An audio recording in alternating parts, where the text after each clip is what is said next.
dan Putra dan Roh Kudus. Amin. Inilah Injil suci menurut Yohanes, bab 6 ayat 60-69. Dimuliakanlah Tuhan.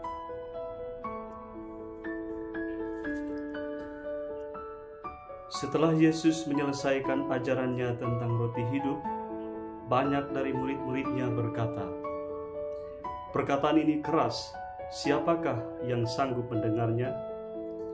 Yesus dalam hatinya tahu bahwa murid-muridnya bersungut-sungut tentang hal itu. Maka berkatalah ia kepada mereka, "Adakah perkataan itu menggoncangkan imanmu? Lalu bagaimanakah jikalau kamu melihat Anak Manusia naik ke tempat di mana ia sebelumnya berada? Rohlah yang memberi hidup, daging sama sekali tidak berguna. Perkataan-perkataan yang kukatakan kepadamu adalah roh dan hidup. Tetapi di antaramu ada yang tidak percaya." Sebab Yesus tahu dari semula siapa yang tidak percaya dan siapa yang akan menyerahkan dia.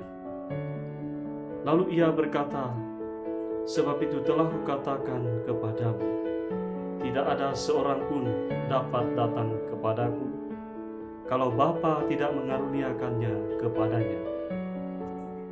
Mulai dari waktu itu banyak murid Yesus mengundurkan diri dan tidak lagi mengikuti dia. Maka kata Yesus kepada ke-12 muridnya, "Apakah kamu tidak mau pergi juga?" Jawab Simon Petrus kepadanya, "Tuhan, kepada siapakah kami akan pergi? Perkataanmu adalah perkataan hidup yang kekal. Kami telah percaya dan tahu bahwa Engkau adalah yang kudus dari Allah." Demikianlah sabda Tuhan. Terpujilah Kristus. Saudara-saudari yang terkasih di dalam Kristus Tuhan, bacaan-bacaan suci yang telah kita dengar pada hari ini secara khusus bacaan Injil mengingatkan kita bahwa mengikuti Yesus merupakan suatu tanggung jawab besar. Menjadi pengikut Kristus, kita akan selalu menghadapi berbagai macam persoalan. Para murid semula juga merasakan dan juga mengalami hal yang tidak mudah juga, terutama dalam memahami ajaran atau pengajaran Yesus sendiri, dan itu tidak mudah. Para murid melalui banyak proses, dan untuk menerima kebenaran-kebenaran yang dikatakan Kristus sendiri pun memerlukan proses.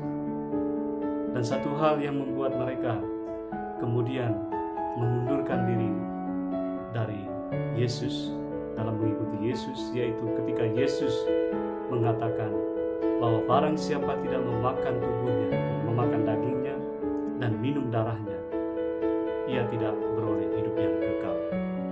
Itu dalam artian bahwa Yesus menghendaki bahwa kita sebagai pengikut Kristus telah dibaptis dalam nama Bapa, Putra, dan Roh Kudus, mesti menyadari tanggung jawab kita sebagai seorang Kristian, yakni tetap memegang kepercayaan kepada Yesus dan tidak mudah diombang-ambingkan oleh apapun tantangan hidup dalam dunia ini. Kita telah memakan tubuh dan darah Kristus melalui perayaan Ekaristi. Itulah yang mesti kita pegang teguh dan senantiasa menjadi andalan atau kekuatan kita dalam kehidupan sehari-hari. Semoga segala usaha dan karya kita sepanjang hari ini diberkati oleh Tuhan oleh karena persatuan kita dengan Yesus Kristus yang menyelamatkan melalui tubuh dan darah Kristus yang kita rayakan setiap hari atau setiap minggu sekurang-kurangnya dalam perayaan Ekaristi. Semoga Tuhan memberkati kita semua.